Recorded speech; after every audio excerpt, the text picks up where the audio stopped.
Buenos días a todos. Muchas gracias a la Fundación Educatio Servanda y a los directivos del Colegio Juan Pablo II por la invitación. Me siento muy honrada por compartir esta ponencia con todos ustedes. Bueno, a mí me han propuesto hablar de la fundamentación antropológica, como señalaba Isaac Oliver, del concepto y origen de autoridad. En lo que sigue voy a tratar de explicarlo y para ello voy a seguir un poco este esquema, ¿no? Vamos a hacer una pequeña introducción, después hablaremos de la relación entre violencia y autoridad, veremos algunas de las causas principales que están produciendo esa falta de autoridad en la educación. Luego explicaremos el concepto y origen de la autoridad y luego ya nos centraremos específicamente en el ámbito de la educación, cómo debe ser esa autoridad en la educación. Bueno, en primer lugar, yo pensaba, ¿por qué se organiza un congreso sobre autoridad, ¿no? Entonces, bueno, ya lo han señalado algunos de los que han hecho la presentación al Congreso y sobre todo también Isaac Oliver ha hablado del tema de la violencia. La violencia es un tema del que últimamente se habla mucho y es un tema que preocupa porque se ve presente la violencia tanto en la familia como en la escuela, en la relación entre los iguales, la relación entre profesor-alumno, también en las relaciones interpersonales, en los medios de comunicación, todo lo que es la violencia visual, el uso de la violencia como un medio de comunicación, en las redes sociales, en los anuncios, en el ocio, en los videojuegos, en el cine, por ejemplo. Aquí vemos El renacido de DiCaprio, ¿no? Bueno, pues no sé si han visto ustedes la película, pero parece que solamente el cine realista o solamente el cine que es violento es el que llega y el que transmite un mensaje, ¿no? Bueno, pues ahí está, ¿no? Ahí está la violencia como tema y como medio de comunicación. Por tanto, es un tema que preocupa, ¿no? Entonces, señalan Bernal y Gualandi, los casos de violencia causan asombro, especialmente en los ámbitos en los que las relaciones interpersonales tendrían que sostenerse por el afecto y la ayuda, como es en el campo de la educación, ¿no? Bueno, pues me parece una cita muy interesante con la que dar comienzo a esta ponencia, ¿verdad? Entonces, bueno, pues sí que vemos que es muy importante y que sí que se ve una fuerte concienciación en todo lo que es la violencia, ¿no? Hay una fuerte concienciación. Este anuncio se ve muy claro. Entonces, se ven, como ha señalado también doña Susana Mozo, hay muchas medidas que es necesaria esa legislación, ¿verdad?, que lo que busque es, de alguna manera, acabar con la violencia. ¿De qué modo se está abordando este tema de la violencia desde el punto de vista legislativo? Bueno, pues ha habido distintas leyes que de alguna manera buscan legislar esto. Por ejemplo, leyes que defienden al menor, por ejemplo, la Ley Nacional de Protección Integral de los Derechos de las Niñas, Niños y Adolescentes del 2005, o también que defienden la igualdad de género, ¿verdad?, que es un tema sobre el que cantidad de publicidad está dirigida a la lucha de esto, ¿no? Por ejemplo, la Ley de Medidas de Protección Integral contra la Violencia de Género del 2015 y esa Ley de Autoridad de la que ya han hablado, ¿verdad? Sin embargo, vemos que las leyes no aseguran, como también ha señalado don Juan Carlos Corbera, las leyes no aseguran el exterminio de la violencia o no aseguran que la autoridad se vea asegurada. Por tanto, no es suficiente que sea abordado desde el punto de vista de la legislación, ¿no? No es suficiente. Es necesario e imprescindible que la educación se implique en ello. ¿Y por qué? Me preguntaba yo, ¿por qué es imprescindible que la educación se implique en esto, en esta tarea? Pues encontramos varias razones por las que la educación, pensamos, debería implicarse en esto. En primer lugar, porque la violencia pone de manifiesto una deformación o una débil formación de la personalidad, de la identidad de la persona, ¿no? Entonces, con frecuencia vemos que la violencia se utiliza como un medio de canalización de las propias inseguridades, o también es una manifestación clara de una deficiente educación afectiva. Por un lado, la deformación de la identidad. Por otro lado, también vemos que la violencia genera relaciones desestructuradas, tanto en el ámbito familiar como en el ámbito de la amistad y en el resto de relaciones interpersonales. Entonces se ve que la violencia es un modo de relacionarse y un modo de manifestación de la persona. Es decir, yo me manifiesto violentamente, pues con frecuencia a través del lenguaje que estoy utilizando, a través del modo de vestir, con frecuencia agresivo. Entonces, bueno, pues esto es un tema que está ahí, ¿no? Y por estas causas pienso que bueno, pues la educación debe implicarse. ¿Por qué? Porque yo me pregunto, ¿la violencia es el modo óptimo a través del cual se manifiesta la persona? Es decir, ¿el modo más perfecto, el modo más puro de manifestación de la persona es a través de la violencia? Pues parece que no. Parece que no, porque esto genera no solamente sentimientos de frustración con uno mismo, sino que genera al final una vida poco plena, ¿no?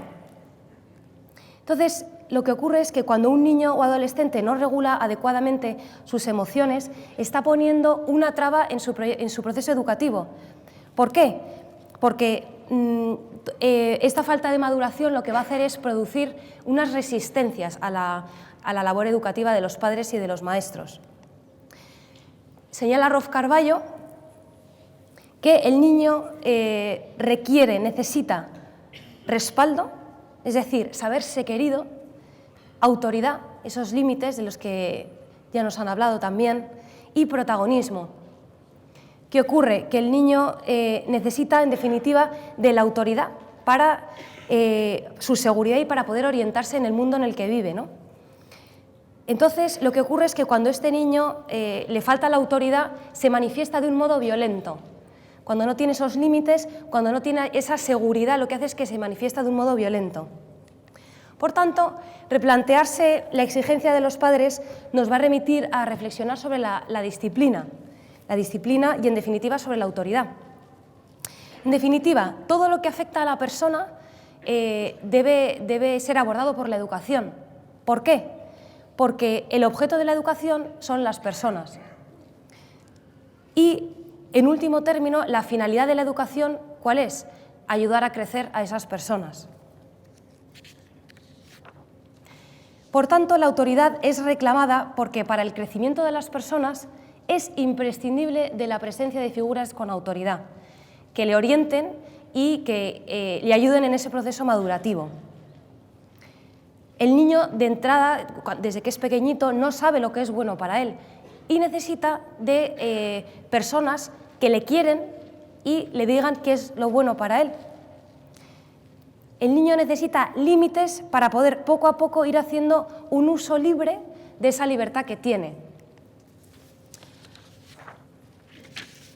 Bien, muchas de las actitudes violentas que encontramos, algunas de las que ha descrito, por ejemplo, Isaac Oliver, tienen su principal causa en la falta de autoridad. Entonces, bueno, pues el debate en torno a la crisis de autoridad en la familia y en la escuela vemos que se desarrolla en España y en el resto de Europa desde hace años. Se encuentran investigaciones en torno a esta temática desde los años 70. Señala Zumaquero, se afirma reiteradamente que las instituciones educativas están en crisis y se buscan con urgencia soluciones que las apuntalen y hagan resurgir con renovado impulso.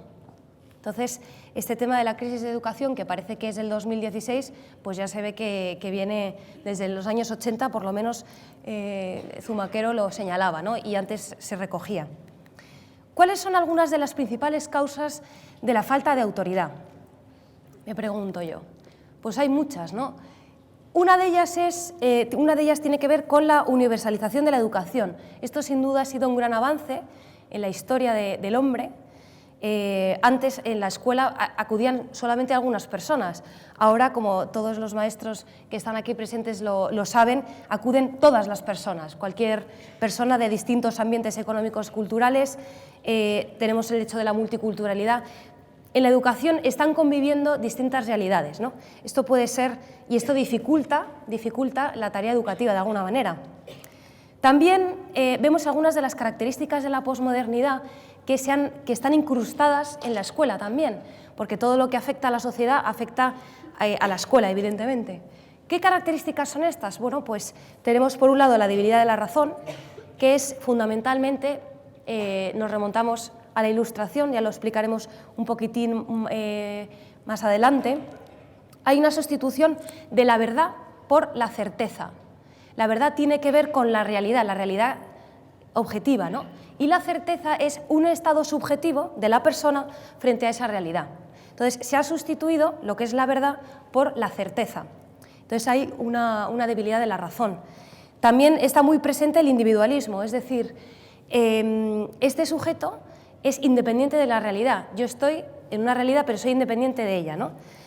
La fragmentación del conocimiento también está muy presente, que lo que hace es que produce una ausencia de saberes profundos, está muy unido a lo que es la falta de verdad, la falta de amor a la verdad. Y también hay una pérdida de sentido, que tiene que ver con la ausencia de valores universales, ¿no? Bueno, pues esta también sería otra de las causas que esté quizá originando esta falta de autoridad.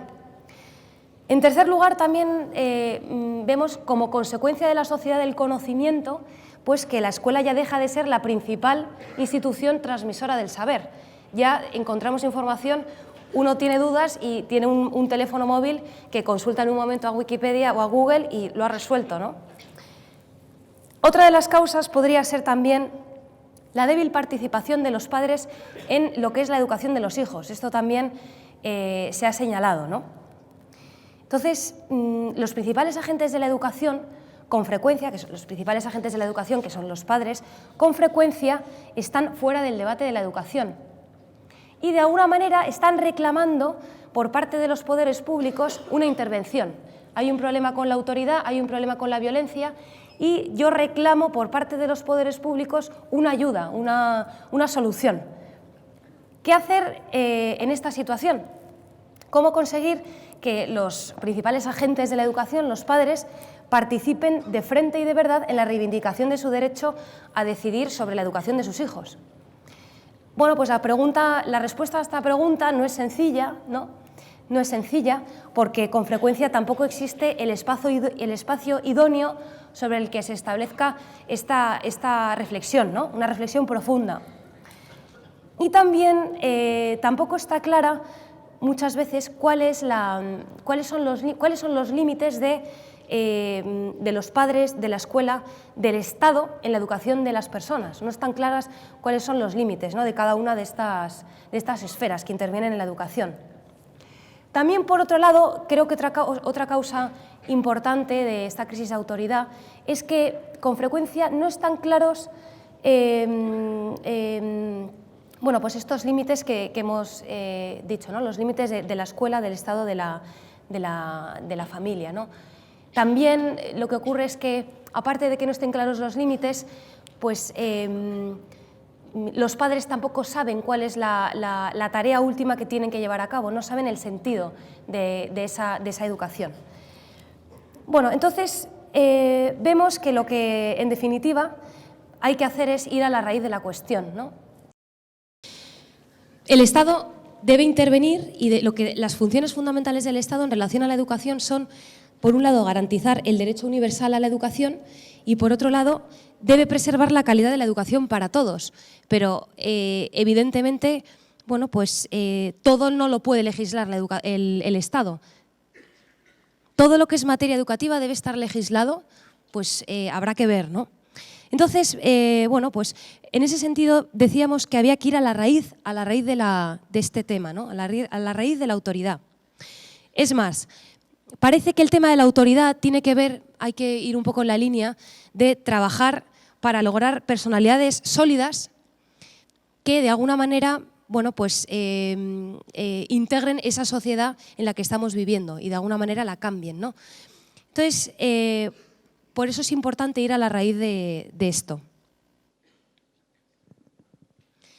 En ese sentido, vamos a centrarnos en lo que es el concepto y origen de la autoridad.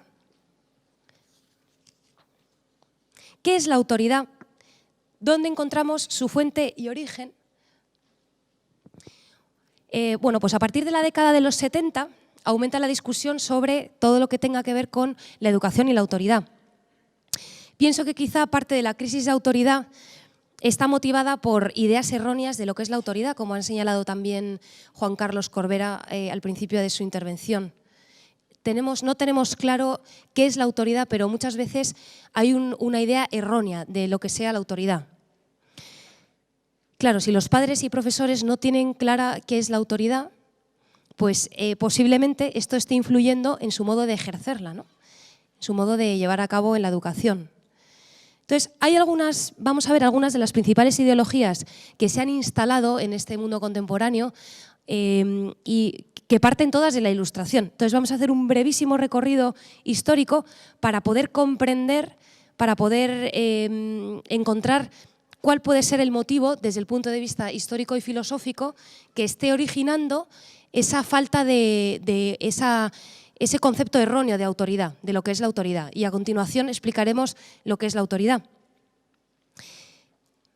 Bueno, pues decíamos que todas ellas parten de la idea de la Ilustración. Entonces, bueno, decíamos que todas estas ideologías, en la Ilustración al principio, lo que va a ocurrir es que, ¿cómo aparece la Ilustración?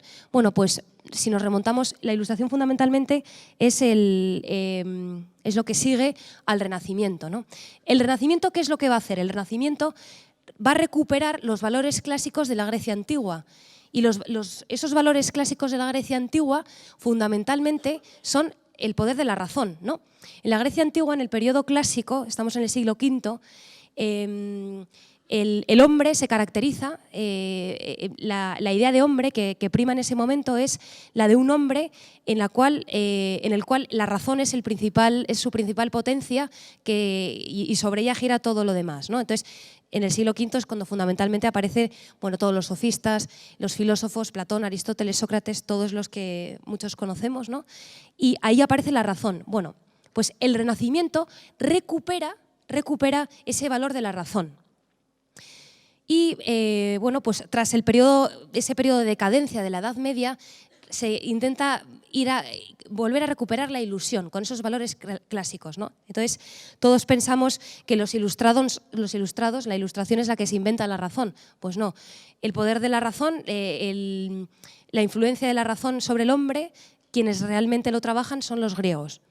Entonces, en el Renacimiento se recupera esto y en el Renacimiento va a convivir la razón con la tradición de una manera armónica, ¿vale?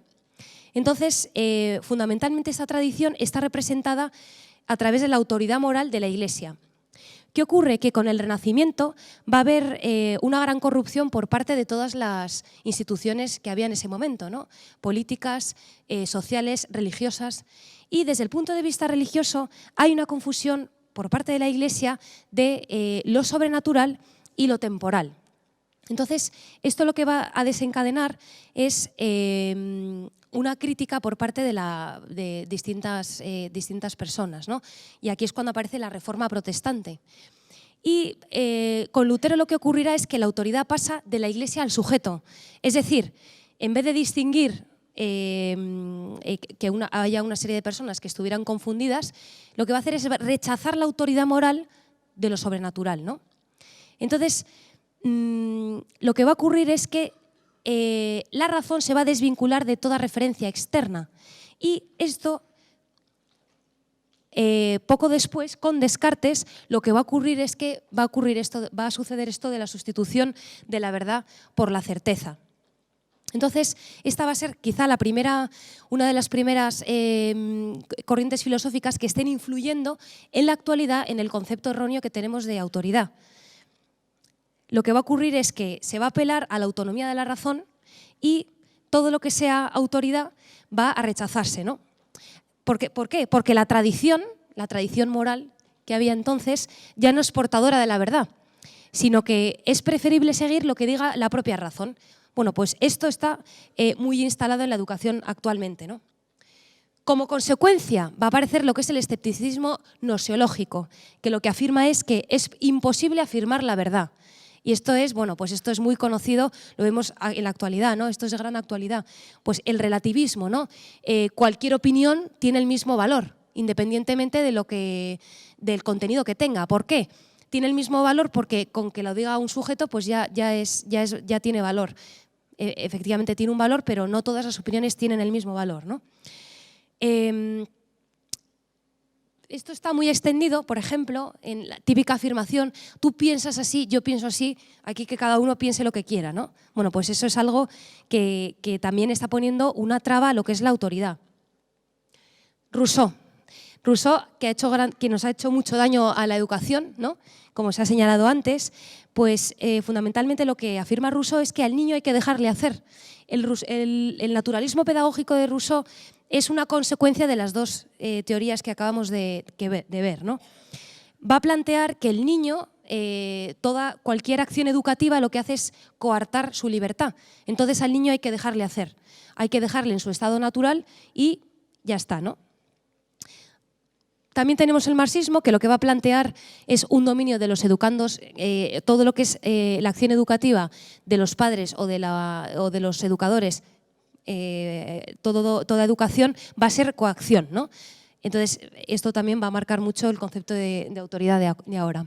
El psicoanálisis también ha afectado mucho al concepto de autoridad actual, porque lo que hace es que plantea que la obediencia es sumisión y la autoridad, autoritarismo. Entonces, de alguna manera, lo que dice el psicoanálisis es que todo ejercicio de autoridad hace que el niño sea inseguro y sumiso, ¿no? Entonces, esto está muy instalado ahora mismo también en el concepto de autoridad que tenemos, ¿no? Y algunas otras teorías sociológicas, como por ejemplo la de Milgram, que también identifica la autoridad con autoritarismo. Bueno, pues en definitiva, la actual concepción educativa que tenemos sobre autoridad se fundamenta en esto, ¿no? En la identificación de lo que es la obediencia con la sumisión y la autoridad con autoritarismo. Por tanto, es importante tratar de recuperar el sentido primigenio de qué sea la autoridad. Entonces, el término autoridad tiene su origen en el derecho romano clásico. A lo largo de la historia ha sido un tema que se ha trabajado muchísimo y en la edad contemporánea tenemos pues un amplio estudio que hace sobre la autoridad Álvaro Dors, que se va a centrar en estos dos conceptos, en el concepto autoritas y en el concepto potestas. La autoritas es el saber socialmente reconocido y la potestas el poder socialmente reconocido. ¿Esto cómo se traduce? Pues la autoridad tiene que ver con el prestigio del saber, la persona que sabe, la persona que veremos que sabe y que es también. Y eso es lo que fundamenta su autoridad. Y el poder es, de alguna manera, el poder es dado a través de la autoridad. La persona que tiene autoridad delega en la persona que tiene poder para llevar a cabo una serie de acciones fundamentadas en esa autoridad. Entonces, Dors hace una investigación, un análisis muy interesante y distingue, al hablar de la autoridad y del poder, va a identificar estos dos conceptos con las dos potencias superiores del hombre, con la inteligencia y con la voluntad, es decir, con el saber y con el querer. Y dice que el poder y la autoridad son una imagen social de esas potencias. Entonces, él habla del entendimiento, o sea, de la inteligencia, sería la autoridad. La persona, a través de la inteligencia, conoce el bien, ¿verdad? Y entonces, al conocer el bien, tiene esa autoridad. Y la voluntad es esa toma de decisiones que se lleva a cabo. Las decisiones, todos sabemos que se llevan a cabo a través de la voluntad, de la facultad de la voluntad. Entonces, ¿quién nos dice qué es lo bueno? La inteligencia. ¿Quién es capaz de hacerlo? La voluntad. Entonces, para el correcto actuar, el hombre necesita de la cooperación de ambas. Necesita, por un lado, de la inteligencia y, por otro lado, de la voluntad. Es decir, para saber a dónde tengo que ir, necesito saber dónde tengo que ir, pero también necesito poder llevarlo a cabo, ¿no? O sea, que necesito la inteligencia y la voluntad. Bien, ¿cómo aplicamos esto a la educación?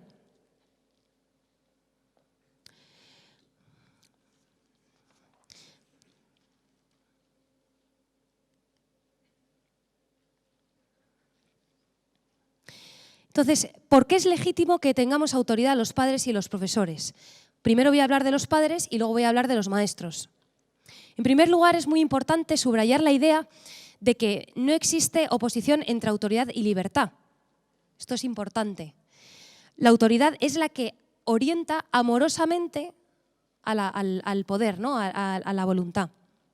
Entonces, la autoridad está vinculada con quien sabe y con quien, o sea, está unida a quien sabe y a quien es, ¿vale?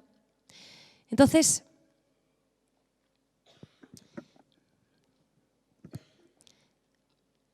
por ejemplo, cuando uno le dice a un niño no metas los dedos en el enchufe, ¿verdad? Es el padre o el maestro está ejerciendo el poder sobre el niño, ¿no? Está, de alguna manera, pues le está diciendo que no tiene que hacer una determinada cosa. ¿Esto coarta su libertad? No, sino que el niño necesita de esos límites para ir poco a poco ganando en autonomía y en dominio de sí mismo, ¿no? Entonces, bueno, pues aquí hay una definición de Santo Tomás de Aquino que me parece que explica muy bien esto, ¿no?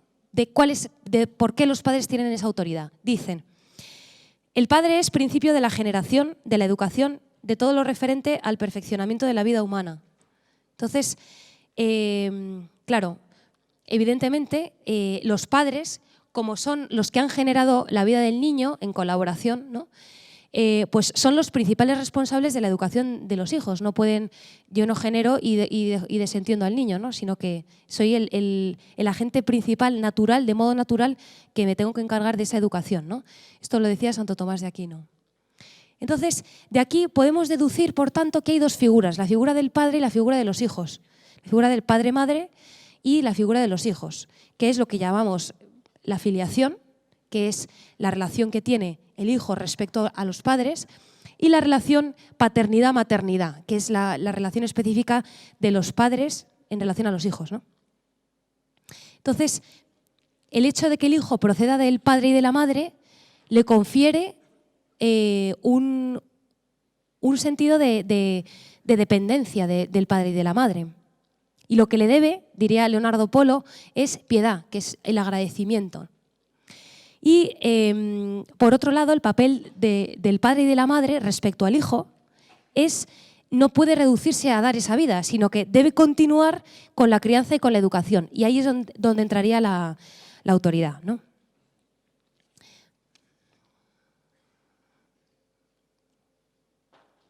Entonces, el modo más respetuoso de comprender qué es la paternidad y la maternidad en relación a la dignidad de las personas es que las relaciones de las personas, de los padres respecto a los hijos, están fundadas en el amor, ¿no? ¿Y cuál es el amor? Pues querer el bien del otro. Entonces, se es padre y se es madre con responsabilidad respecto a los hijos, partiendo del amor recíproco entre el varón y la mujer. Entonces, de quienes procede la vida, se espera la vida y el cuidado de los educandos. Y, por tanto, no solamente la generación, sino esa prolongación que ha empezado, ¿no? La autoridad de los padres se funda en quiénes son, fundamentalmente. Y la principal labor que tienen los padres es la de la educación de los hijos, desde un punto amorosamente, ¿no? O sea, ese cuidado y esa educación siempre basada en el amor. Es importante aclarar en este punto que la dignidad de las personas no se fundamenta en el amor de los padres, porque si no, un niño, por ejemplo, que ha sufrido un maltrato, ¿qué pasa? ¿Que no es digno? No. La dignidad de las personas se funda en que son personas, ¿no? No en que los padres se quieran. Esto es importante aclararlo, ¿no? Bien, entonces la autoridad se funda en el amor, en querer el bien del otro. No obstante, lo que ocurre es que la familia, al no ser una sociedad perfecta en sí, no dispone de todos los medios necesarios para llevar a cabo la acción educativa. Entonces, por ese motivo, la familia requiere de la escuela, requiere de los maestros. Aquí entraría el papel fundamental de la escuela, que complementa la educación de los padres. Entonces, la escuela también, los profesores también tienen una autoridad delegada de los padres, pero fundamentada en el mismo sitio, ¿no? lo peor que puede ocurrir es que unos padres deslegitimen el papel de los profesores, porque de alguna manera están echando piedras contra su propio tejado, ¿no? Porque los padres y los maestros están en el mismo barco. Entonces, deslegitimar la acción de un profesor es lo peor que puede hacer un padre. Pero quien genuinamente tiene la autoridad sobre los hijos son los padres, ¿no? No el Estado, no las leyes educativas, sino los padres. Ahora bien, ¿cómo se gana esta autoridad? Bueno, pues con cierta frecuencia vemos que hay una falta de firmeza en el comportamiento de los padres y en el comportamiento de los profesores, ¿no? Esto es algo que vemos mucho, ¿no? Esa falta de firmeza en las propias convicciones y a la hora de educar, ¿no? Como señalaba antes don Joaquín María, esa retirada de la imagen de la Virgen de un colegio católico, ¿no? Como un poco complejado, ¿no? Pues es un colegio que tiene esa imagen que está ahí puesta y hay una jornada de puertas abiertas, retiramos la imagen porque es un colegio muy abierto, ¿no? Bueno, pues esto es muy común, esto se ve mucho con frecuencia en la educación. Hay un cierto complejo, una falta de firmeza en lo que estamos haciendo, ¿no? Entonces, esto tiene que ver también con una falta de firmeza en las propias convicciones por parte de los padres y también de los maestros, una falta de convicción, una falta de profundidad. Y también un débil convencimiento en la veracidad y la validez de las propias ideas, ¿no? Esto es importante y esto es algo que está ocurriendo, ¿no? Entonces, nos vamos a centrar ahora, Bernal y Gualandi señalan 3 requisitos que de alguna forma sostienen la legitimidad de la autoridad en la educación. En primer lugar, el reconocimiento del educador en virtud de lo que es y de lo que sabe. En segundo lugar, ordenación de la actividad de los educandos con el fin de orientar su proceso de aprendizaje y maduración. Es decir, la educación tiene el objetivo de orientar el proceso de maduración de los educandos. Y en tercer lugar, el tercer punto está muy unido al segundo, el trabajo educativo debe contribuir al crecimiento de las personas, que es el fin último de la educación. Vamos a explicar, en primer lugar, el reconocimiento del educador en virtud de lo que sabe y de lo que es. Ahí es donde está la clave de lo que es la autoridad. Y después hablaremos de los 2 puntos siguientes, de lo que es la educación, ayudar a crecer. Bien, reconocimiento del educador en virtud de lo que es y de lo que sabe. Siguiendo a Leonardo Polo, él explicaría que Polo distingue en el hombre, por un lado,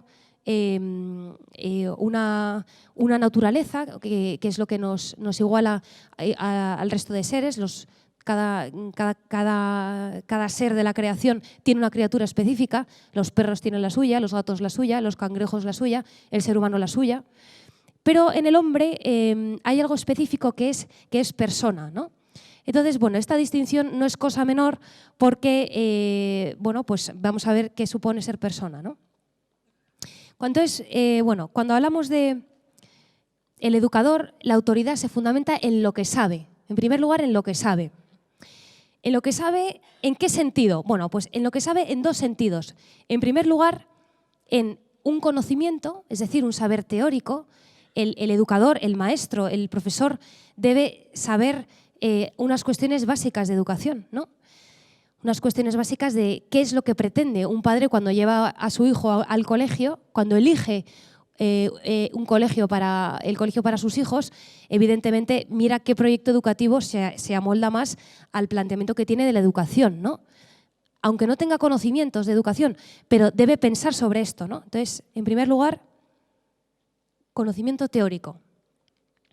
Y también convencimiento, es decir, ese saber práctico que se fundamenta en fundamentalmente un desarrollo moral. Los padres y los maestros no solamente deben tener una serie de conocimientos teóricos, que también son importantes, sino fundamentalmente tienen que ser buenas personas. Es decir, ese ejemplo encarnado, esa persona que encarna una serie de virtudes, que las puede explicar, pero que fundamentalmente las vive y las transmite, ¿no? lo que sabe, lo que es. Lo que es. Pero no es suficiente con que el educador tenga una serie de virtudes, porque con frecuencia esto lo vemos mucho, ¿no? Gente que ha tenido una formación fantástica, una formación tanto intelectual como en las virtudes muy sólida, pero que hay algo que falla, ¿no? Es una persona muy completa, pero hay algo que falla. Hay algo que no tienen, ¿no? Que tiene que ver con el sentido de la propia vida, ¿no? Y el sentido de la propia vida está aquí, en lo que es la persona, que es lo que es el nivel personal,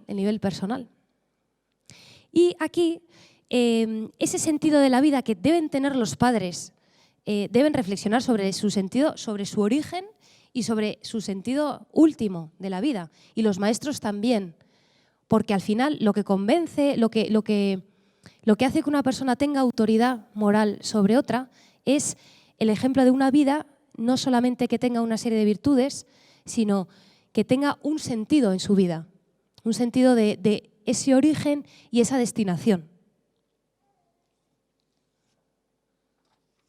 Por tanto, el punto clave de la educación, el punto clave de la autoridad de los padres reside aquí, en lo que es, también en lo que sabe, pero lo que sabe con frecuencia se delega gran parte de lo que sabe, gran parte de esa cultura, se delega a la escuela, ¿vale? Pero lo que es la persona, ¿dónde aprende el niño a ser una persona? Fundamentalmente en la familia, ¿no? Yo soy más cuanto más sentido tiene mi vida. Y esto, bueno, pues efectivamente decíamos que lo encarnan fundamentalmente los padres, pero también los maestros. La autoridad paterna, aunque se basa en el conocimiento y en el entendimiento, en también esa dimensión moral, no siempre se puede transmitir de manera oral, sino que fundamentalmente se transmite a través del ejemplo. Se espera por parte de los padres y los maestros una vida consistente, íntegra y plena. Aquí es donde está el sentido de la autoridad, aquí es donde reside la autoridad. Porque los padres educan fundamentalmente con su conducta. Lo que los hijos buscan en sus padres no es que sean muy inteligentes, que tengan doctorados, que sepan mucho de educación, de historia, no buscan eso los hijos en los padres.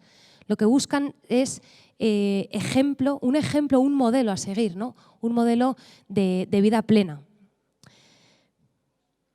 Al final es un testimonio del valor y del sentido de la vida encarnado en esa existencia concreta de los padres. Por tanto,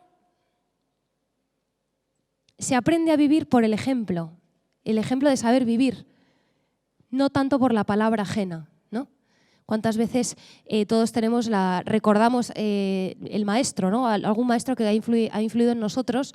Pues normalmente los maestros que más han influido en nosotros son aquellos que de alguna manera nos querían, nos miraban de una manera especial porque se sabían nuestro nombre, porque te sentías importante delante de esa persona, no solamente porque supiera mucho de una determinada materia, sino porque de alguna forma hacía que quisieras ser mejor, pero no porque él fuera perfecto, sino porque tenía un sentido vital muy pleno, ¿no? O por lo menos estaba en esa búsqueda y era coherente con eso, ¿no?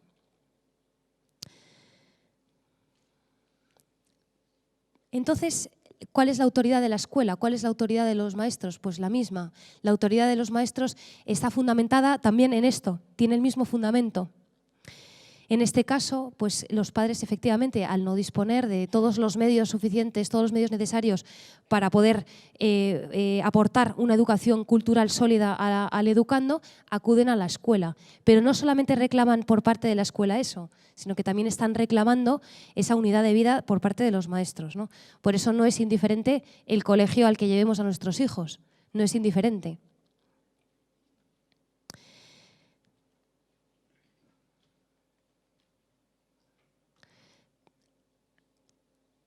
Señala aquí, me ha llamado la atención, el lema del santo fundador de esta institución, San Juan Pablo II, dice: la escuela debe formar al hombre y no solo informarle, debe contribuir a elevarlo, debe hacerlo crecer en el orden del ser.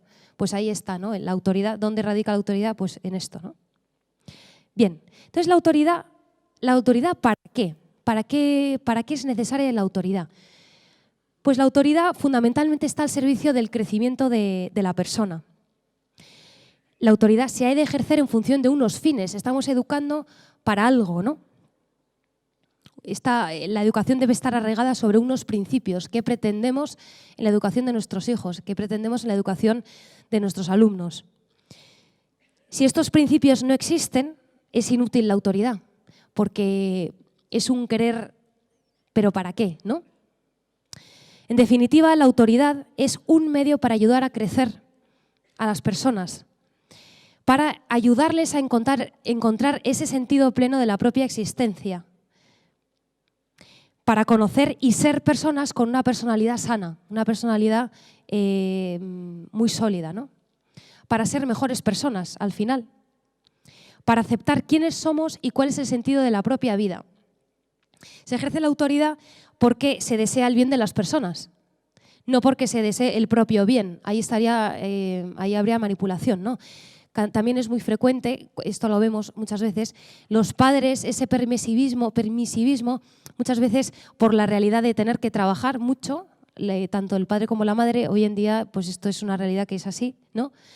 Con frecuencia se intenta suplir la falta de tiempo con, pues al final con regalos, con bajar la guardia, con no poner claros los límites, porque al final lo que se está buscando es el sentirme como padre querido, sentirme aceptado por mi hijo, ¿no? Entonces esto es un gran error que hace mucho daño a los niños, ¿no? Porque el niño, en la medida en que el padre le quiere y quiere su bien, le va a exigir, aunque le duela. Después, cuando pasen los años, ya se lo agradecerá, ¿no? Pero esto es importante reflexionar sobre esto, ¿no? ¿Qué estamos buscando? ¿Cuál es el fin de la educación? Si sentirme bien, sentirme a gusto, sentir que mi hijo me quiere, o realmente buscar el bien del hijo. En definitiva, la autoridad se fundamenta en el amor, que lo que busca es esto, siempre el bien del otro.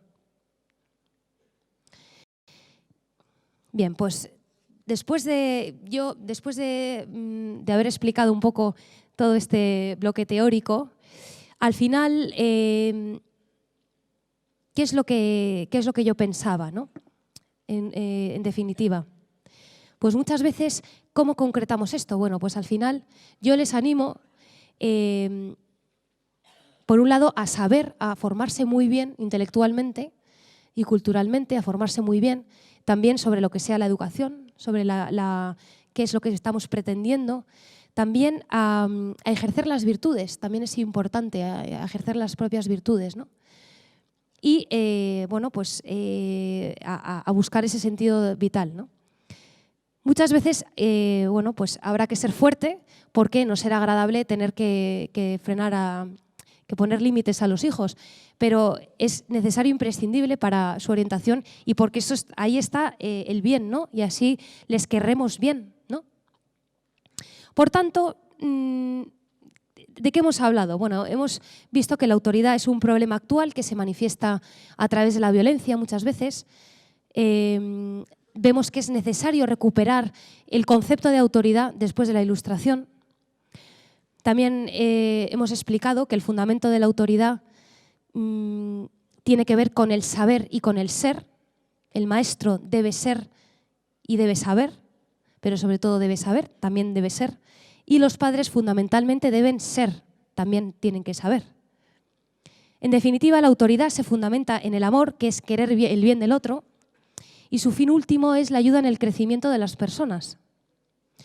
Por último, lo que hemos dicho, importante como maestros, como padres, formarnos muy bien, ejercitar las virtudes fundamentales y tener muy claro, reflexionar sobre nuestro origen y nuestro sentido vital, ¿no? Y también a quererles mucho a los hijos, quererles mucho, querer su bien, ¿no? Porque aquí es donde se encuentra realmente la fuente y el origen de lo que es la autoridad, ¿no? Y ya para concluir, bueno, pues aquí os presento algunas de las referencias que he utilizado para preparar esto. Autoridad y familia y educación de Bernal y Gualandi, es un artículo del 2009 que está muy bien, es muy claro. Del 97 Domingo también, binomio Autoritas y Potestas, Hay un librito muy interesante de Leonardo Polo que es Ayudar a crecer. Aquí desarrolla ampliamente lo que es el concepto de educación abierto a la persona, ¿no? El crecimiento de la persona. Y bueno, pues aquí hay otros 2 estudios que de alguna manera explican lo que es la autoridad, ¿no? Pues ya está. Muchas gracias.